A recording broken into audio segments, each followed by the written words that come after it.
not being picked, having a lot of injuries. I felt like locking myself in a room and crying.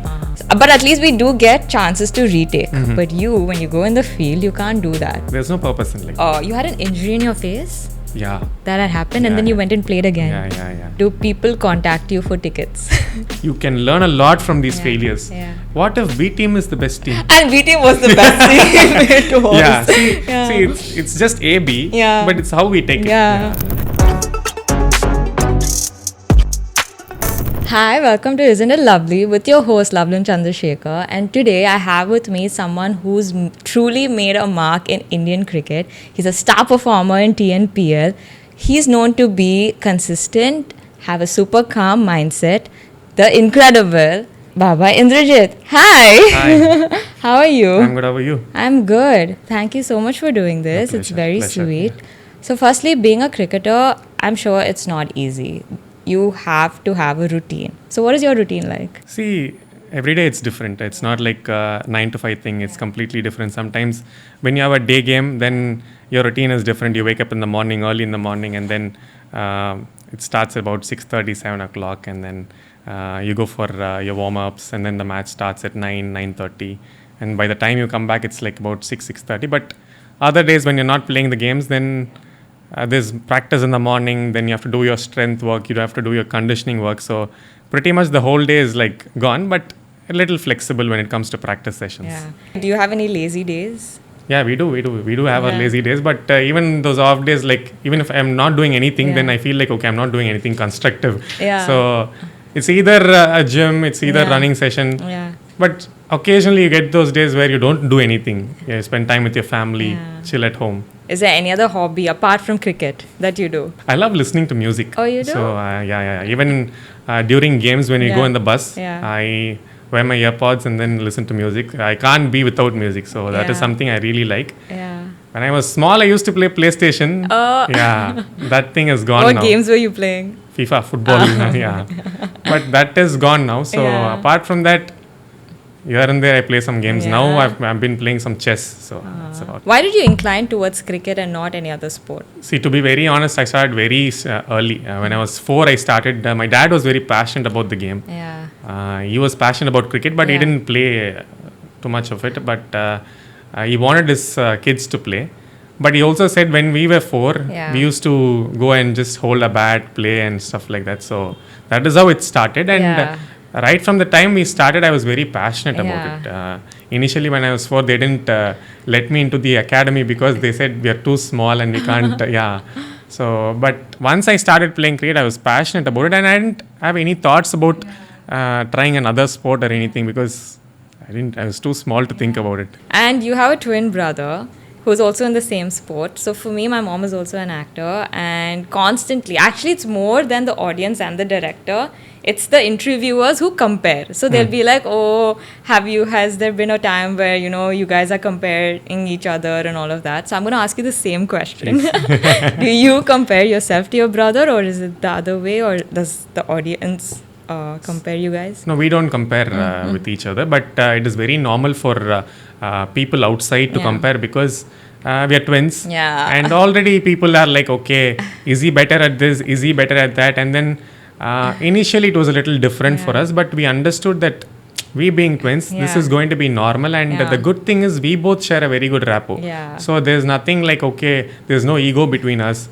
I don't think there's healthy competition also. We are like, if he performs, I'm happy. If I perform, he's happy. There was a point where we understood that our journeys are different. Not every time just because we're twins. We're going to play at the same level every time. Yeah. Initially, he played the Under-19 World Cup. I was not part of the squad. Then later on, he went on to make his Ranji Trophy debut.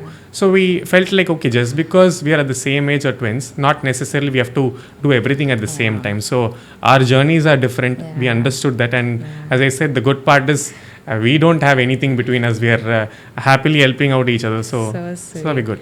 But apart from cricket also, like, what are the challenges you face as a twin? See, sometimes there's attention just because we're twins. And See, it's not like a bad thing. Yeah, it's not like a bad thing. But sometimes these comparisons do happen. It's a bit of a challenge, but no complaints. Sometimes what happens is he might be in a different camp where he would have known some people. So they will think that they didn't know that. I mean, they won't know that we're twins. So when they see me somewhere, they think that it's my twin brother, and then they talk to me. Sometimes I find it difficult to go and explain that we're twins. I am not him. So sometimes I play along and I say, "Hi, how are you?" All of that, and I listen, and then I'll go and tell him that this person spoke to me. And what about in personality-wise? What difference? Like, if someone, a third person, had to describe or show the differences of each other. Personality-wise, how are you different from your brother? See, each person has a different view. I mean, I think I'm like this. I think my brother Upper is like this. But he has a different opinion about me and him. So that's a little different. But people say that I'm sometimes even more quieter than him. I heard that. Really? Okay. He's a bit outspoken comparatively. And I'm a little more sensitive, that I know. I'm a little more sensitive. That's pretty much about it. But small intricate things, people who are very close to us, they'll pick it. Even though we are twins, there is a lot of difference in personalities. But the major thing is like, I'm a little more sensitive. I'm a little more like this sometimes. And if you had to describe yourself, like, who is Baba Indrajith? Not from somebody else introducing. How would you introduce yourself? It's a very difficult question. I mean, the other questions are very easy. I mix with being deep and fun. See, I seriously don't know how to explain, because I don't want to explain or tell that, okay, this is me. This is how I am. I want to be like versatile. I want to be like flexible. As I said, people say that, okay, I might be a little more sensitive. I might be a little more quieter. But still, for me, I don't want to be like in that zone. I want to be even more versatile, even more flexible. But to be honest, apart from the cricketing identity, I'm a very simple person. I like to be simple. I want to be happy, peaceful, that kind of a person. Do you ever get angry? Yeah, a lot. With my close people. How do you show anger? Like, in terms of like screaming? I don't scream, but sometimes I go into a shell. Oh, yeah? So you like give the silent treatment? Sometimes. No. I mean, it's not like I want to give the silent treatment, but I do get angry. Everybody gets angry. For me, I have this one, like, I'm actually super sweet, okay? So even if someone triggers me 10 times, I'll still laugh and I'll be like, okay. But if someone's going to trigger me the 100th time, like a Hulk in me comes out and like full explosion, and I'll just be yelling and screaming, but only for 5 minutes, and then I'll start laughing. Okay, so I'm a little different, but one thing is that, yes, I give a lot of like allowance. Okay, this is why some would have, they have done like this. Okay, this is why this is happening, all of that. But if it reaches a point, then I'm like, okay. But I don't really, like, if it's my very close circle, then I'll maybe argue, talk or anything. But otherwise, it's inside me. It's burning inside me, and I don't I keep it inside. Do you suppress your emotions? Yeah, a lot. Yeah, that's why. Okay, so in cricket, what has been your biggest achievement so far? See, it's very difficult to put it, but playing the IPL would have been like, because as a youngster, I wanted to play for the country, still want to play for the country, that is there. But after a point, IPL was big. Everybody is into IPL, everybody talks about IPL. You get to share the dressing room with a lot of Indian legends and also international legends. So playing the IPL was definitely one of the biggest achievements, I would say. But apart from that, there have been a lot of other things. I played the India A, winning trophies for Tamil Nadu. All of those things are so when you played for India A, how was that moment getting the jersey? See, it was very special because I waited for a very long time, and I've been in this domestic circuit for 15 years now. I mean, close to 15. So I know the struggle to get there. Not everybody's journey is same. Some would have got it even more earlier. Some get it very late. So it was a very long wait. I know each and every session where there was no limelight also, you go and practice on your own. Nobody's watching. Sometimes your performances don't get recognized. It's not so visible to the outside world. So when I got the India A jersey, it was very, very special for me because I felt like I'm one step closer to playing for my country. And I'm sure like every athletes have their own setbacks and their failures. I'm sure you would have also gone through it. Is there anything that you'd like to like share? Because it could be inspiring for someone out there? See, there are a lot of challenges. Every day on the cricket field, there is a challenge. Even when you're playing, when people are not seeing things which are happening outside, people don't really know what is actually going on in an athlete's mindset. But to be very honest, it's a very highly populated country. So to get into a team is very, very difficult. Even if you're performing at your best, certain things have to fall in place for you to get to that place. And in today's world, in any field you are, if you're not in that position, sometimes naturally people, it's not like I want them to, but people start, they don't put you in that position. They will treat you differently. You're not really respected. The way they talk to you changes and everything. So sometimes those things hurt. I would ideally want to be in a world where even if you're playing for the country, even if you're not playing for the country, everybody is equal. Try to make the other person happy. So that is my thing. But personally, I faced a lot of challenges not being in certain teams, not being picked, having a lot of injuries. So these were a lot of challenges which I had to overcome because I had to learn a lot about myself. I had a lot of time to think, to introspect. Whatever today I am, it is because of this game. For sure. These ups and downs, the things I'm able to face in life, the things I'm able to see is because of the game, because it has taught me a lot. I felt like locking myself up in a room and crying because, things are not going. I felt very embarrassed to go and talk to a person to see him eye to eye because, I was not performing. So all of this was a journey. But from that journey, I learned a lot. These things are very normal. This is how you handle these things. So, But did it not ever make you give up? Ever? See, there were instances like it's like getting angry. I'm like, I'm enough. I mean, this is enough. I'm done. I'm done. I've called my brother and said, no, I've been doing this for a very long time. A lot of people don't know my struggle. Because I talk to my brother freely. He talks to me. I'll be like, this is enough. But that is just short-lived. But because deep inside, the goals are still there. I want to achieve a lot of things. So as an actor, when we act, the good thing about us is we have a lot of takes we can take. But for me as an actor, I tell myself before I go and I'm like, I'm a one-take artist. I'm going to do it and I'll go.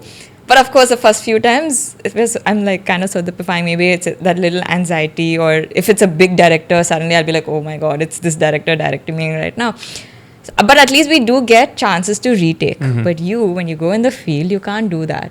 So how much pressure do you feel? There's a lot of pressure. I'll be lying if I say, I'm an athlete. Cool. I've played for so long. There's no pressure. There is pressure. See, the beautiful thing about it is like recently I saw an innings where Virat Kohli scored 100. But before that, he got 2 zeros. The third game, when he scored the first run, he celebrated. So I was like, this guy has scored so much of runs. He's like one of the best cricketers in the world. To get that one run, he was facing the pressure. So when he is facing the pressure, everybody else can, and we have to normalize it. This pressure, as you said, when you're in front of a director, a new director or a new movie, those jitters, the small pressure moments will be there.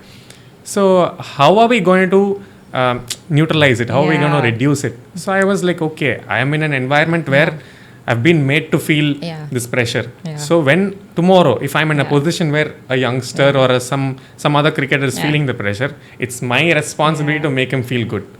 And tomorrow, if I'm in that position also, I'll be like, everybody faces pressure. This is normal. Accept it. So what? So that's what makes me normal. No, but even like I'm saying a dialogue, and I'm doing it 3-4 times. But maximum, I'll tell myself, no, only 4 times. And more than that, even I don't know if I can perform more than that, or something in me says, that 4th time is fine.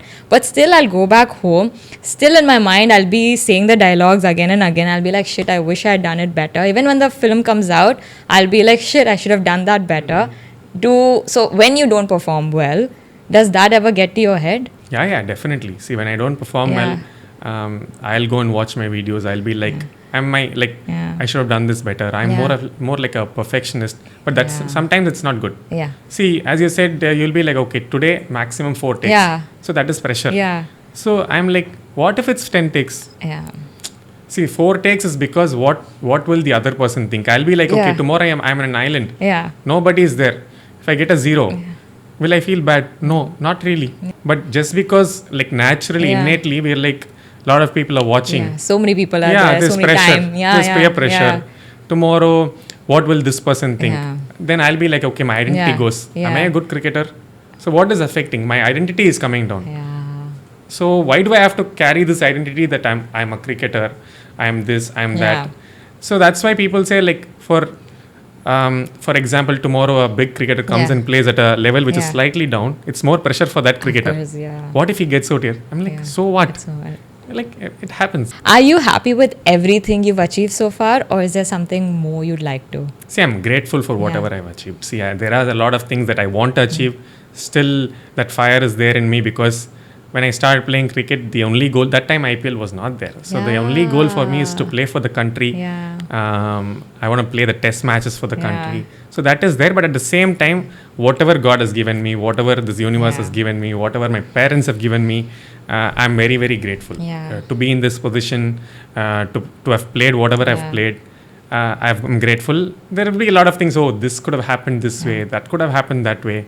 But wherever I am is wherever I should be. So I'm happy. Just a few months ago with my injury, there was this time where literally I sat by myself and I was like, what is life? What is the purpose of life? Not in a suicidal way, but in a more like, why are we living? Like, there are so many cruel people out there in the world. Like, why do I deserve this? You know, and like those thoughts were going. And I think same, I started now going in the path of God and also trusting myself more and trying to see the brighter side of everything, trying to be more happy and make every moment count.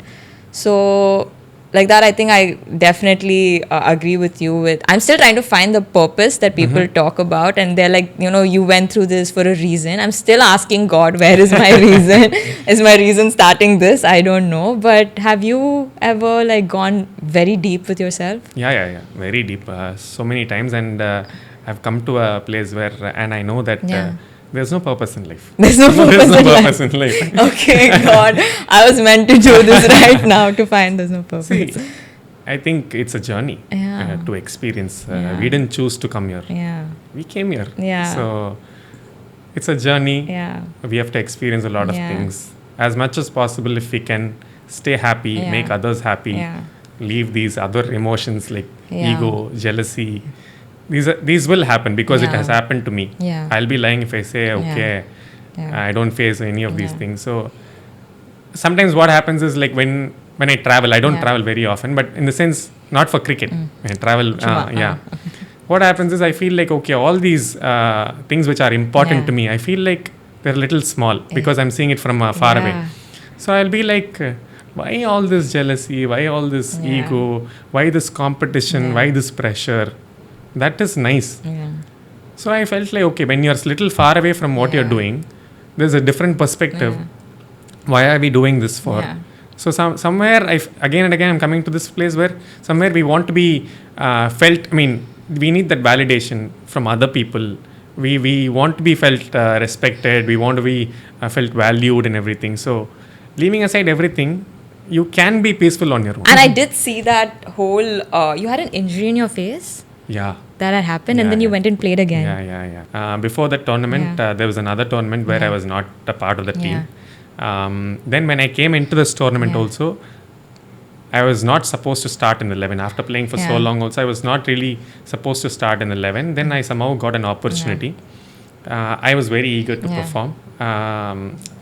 So that tournament was going well, and this game was the semi-final of that game. So what happened was, usually I don't take ice baths. That one day. No, that tournament I was taking because I was like, I cramp a lot. So I was like, okay, game is more important. So what? I will do this ice bath. So in between innings, usually people take ice baths after the game. Oh, you took it in between the innings. Some people do in between the game also. So the first innings got over, we were fielding. Once that got over, I said, I need to go and bat, so I need to be fresh. So I took an ice bath. Ice baths, usually it'll be like a drum. Then you go and sit inside it. This was like a bathtub. That dressing room that had that thing. So they filled ice and everything, and that bathtub was slightly on top of it. So I had to climb some stairs and then get on top. I finished taking the ice bath. While getting down, it was a little slippery only. I was very cautious. While I was getting down, I slipped and there was a huge block of extra ice on the floor. Then somehow fell on my face. The minute I fell, people ran inside the restroom and they knew that okay, something wrong. And I had a deep cut.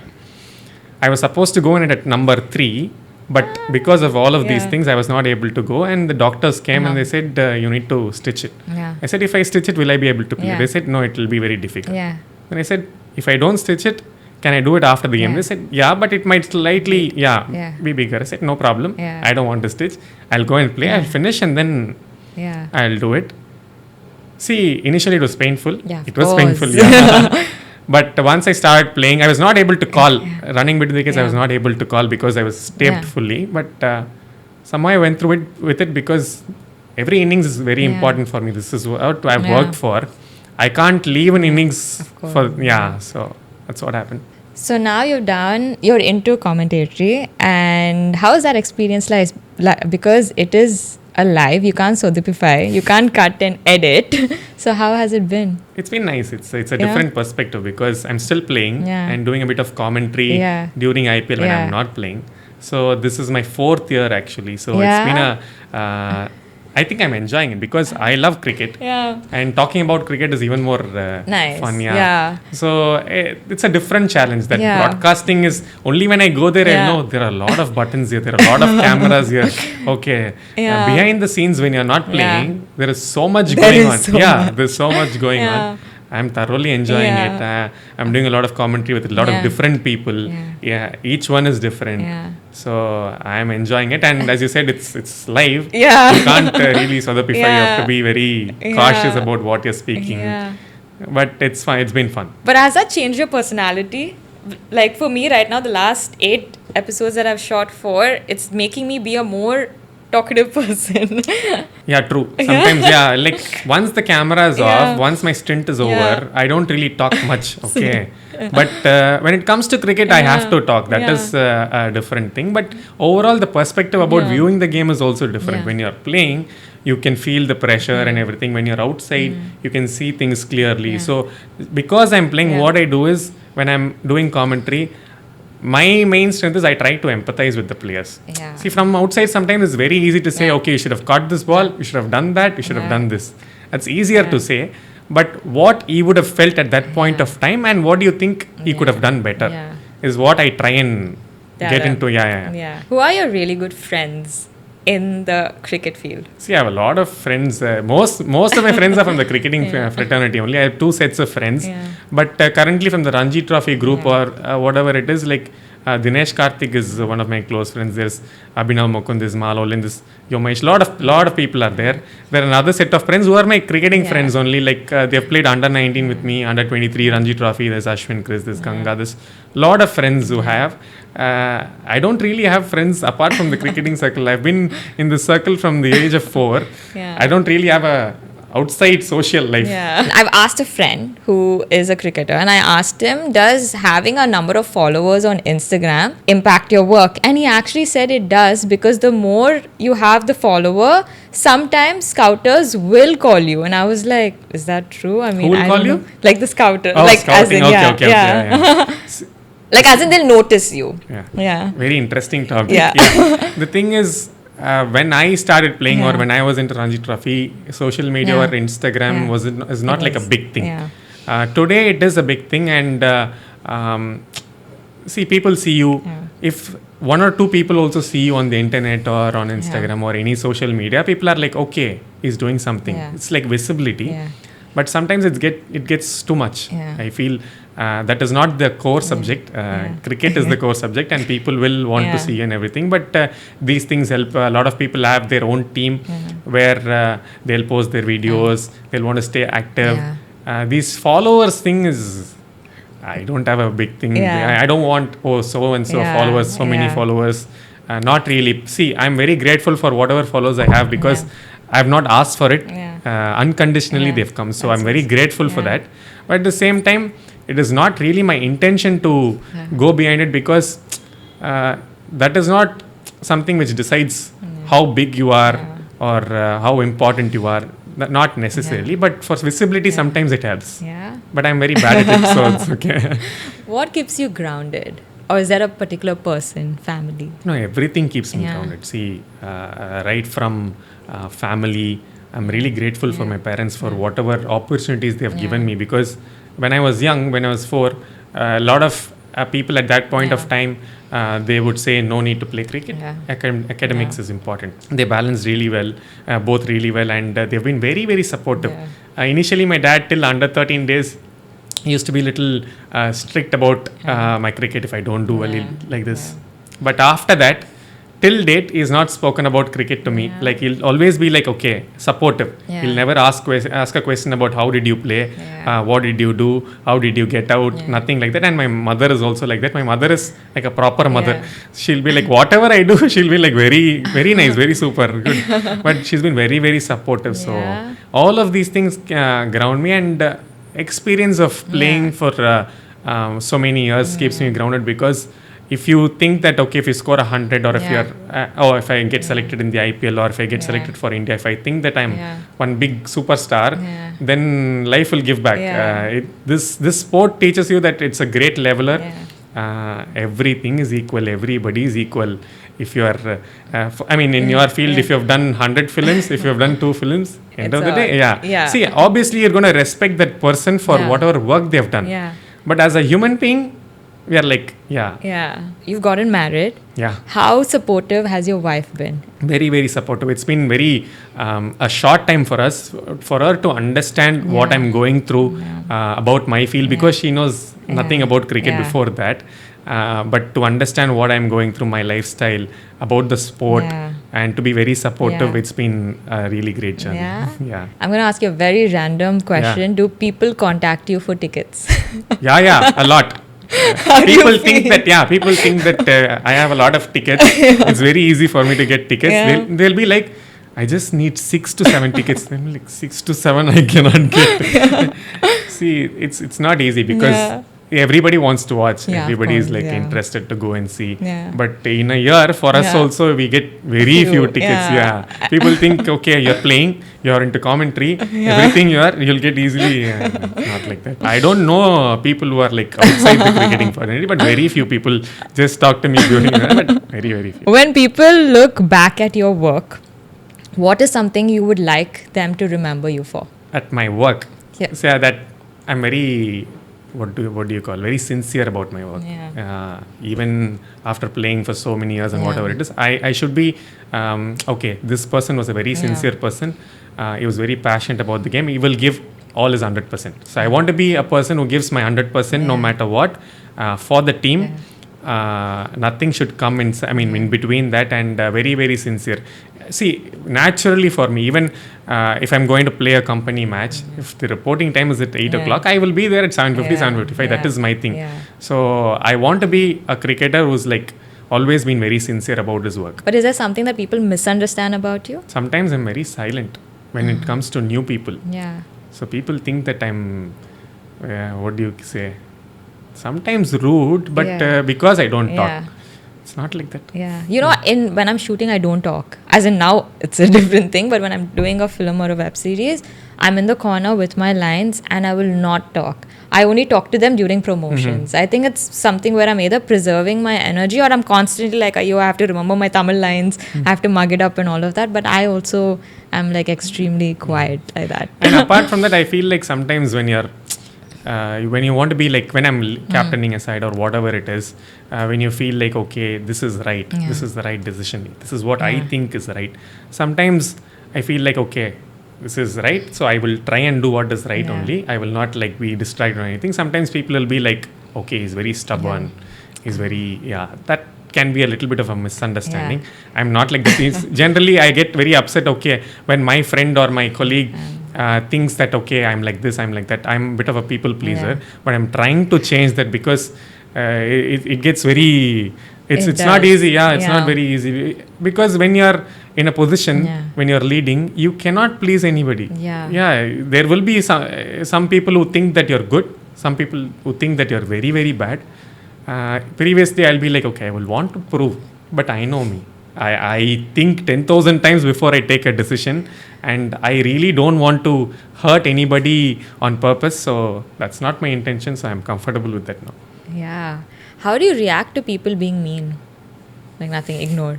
stuff hurts a lot, Yeah. but I suppress it and keep it inside. Previously, I might have reacted, I don't know, but then if I react, what happens is like I'll get upset. Even if they're wrong, I'll be upset if I get if I react or something. So I found that whenever there is a situation like that, it's better to be silent. Yeah. It's better to be silent even if you have a point, even if you know that you're right. It's better to be silent, but not every time there will be a situation they'll push you. Sometimes what people think is that if you're silent or if you allow them to be like that to you, they'll go on top of you. So it's not necessary that whatever you say, I'll be like this. Yeah. If it is needed, whatever is needed at that point of time, I'll react that way. But predominantly, I'll be like silent, but it'll hurt me a lot for sure if they're mean. Yeah. So what do you do mentally for you to be like sane and like not let anything like take you down? Previous experiences is one thing. That is one thing. Yeah. I'll try and realize, I'll go into a zone. I'll think why this is happening, why someone is doing like that. Beyond all that, if it goes, then it's very difficult. But I do a bit of meditation also. Yeah, that is not just for this, but that is, as I told you, like I'm inclined towards spirituality, so I do that. So that also. How helps. often do you do meditation? Off late, not been so regular, but there was a point where for a year and a half or 2 years, I was completely into it. I was every day I used to wake up in the morning and start my day with that and everything. So yeah. Like, is it a visualization meditation or it's Om chanting? It's like a kriya. It's so what I've done a lot of courses in Isha. So it's like a kriya, 21-minute kriya. I'll do that. And apart from that, there are some physical processes as well. Like my friend is also a yoga teacher. Oh, really? Yeah. So he is also from a cricketing fraternity. Only used to play. His name is called Akash. So I started with that, and then he came home, taught me a lot of things, and then Group meditations are actually really effective. I've seen that, and I've also done it with a couple of friends, and I still continue to do. But now I started doing Om chanting because I feel like it's also changed that vibration and gotten me energy. I've also not done it of lately, which I will do it from tomorrow. But yeah, meditation has it's worked. Yeah, so what happens is sometimes my friends also get influenced. Yeah. Now I'm not doing so a lot. My friends are doing a lot. Yeah. There's this teammate of mine who's playing Ranji Trophy now. His name is Vimal. Yeah. Now he's fully into meditation and everything. He started through me and he's like, okay, you should do this, you should do that. That's so nice. And to wrap it up, we have a small segment that's called Eventide Presents your lovely and not so lovely moment. You've already spoken about your not so lovely moments, but is there one particular not so lovely moment? Not so lovely moment. Like very difficult, like... In which aspect? In anything. Not just cricket, in any general. Not so lovely moment. See, not being picked in certain teams is not a lovely moment. Yeah, when I was not picked for... sometimes for Tamil Nadu team, sometimes for the Indian A team, or sometimes... wherever Indian team. So that hurts. Not being sold in the auction is not a lovely moment. I've been in that position for a very long time. So all of these are not so lovely moments. Yeah. Like I'm sure like I faced multiple rejections and replacements. How does that get to you? See, it's very hurtful. As I said, if I think that, I feel so small in that point of time, then I'll be like, why am I feeling small? Is it because of people who are around me? Sometimes, people think team sport is fun. You have a lot of teammates and everything. People don't understand that there's also healthy competition or sometimes bad competition between your teammates also. When people who are close to you, when they're playing at a certain level, you will also want to be there. There's a difference between, why is he there? I'm here. And I also want to be there. It is very natural for people to think. People suddenly think that, you should not think like that. Those thoughts come, but how do you handle it? So I've been in that position also. So it's not been so lovely. But how I take it is like, that is not everything. This is not everything. You can learn a lot from these failures. You will not know how it is to not be sold. So all of these things, I'll be like, life is teaching you something. Life has kept you where it needs to keep you. So everything happens for a reason. I used to play football in school, and we had an A team and B team, but they put me in B team. I don't know why, but I thought I played good. And I thought I was good, so I was in the defender position, but they would still make me a sub. And same thing, I'll end up thinking, I'll be like, but why are you not giving me a chance? Like, I can actually play, but by the time I just think I just lost interest in playing football and just moved career paths. But yeah. Understandable. Yeah. Then I'll be like, what if B team is the best team? And B team was the best team. It was. Yeah. See, it's just A B. Yeah. But it's how we take it. Yeah. It happens. And there was this time we were playing the school tournament. So other schools had come. But because it was our school, A team, B team were playing plus other schools. And B team came till the semi-finals. I mean, of course, came to the finals. But they did not let B team play. They ended up mixing A team and B team and taking majority of A team. And till today, I'm like, guys, that is not fair. You should have let us play. True. But yeah, I think it happens. Yeah. And even with rejections and replacements, at this point, I'm like, it's okay. Yeah. And finally, what's your most lovely moment? Apart from being here. I was about to say that. See, being in this position right now, it's been a lovely moment because whatever has happened has brought me here. So many lovely moments also, I can say. So I don't want to pinpoint and say one thing, but everything has been lovely so far. So I'm happy. Thank you so much for doing this. I had an amazing conversation, a lot of learning. Guys, like, share, subscribe.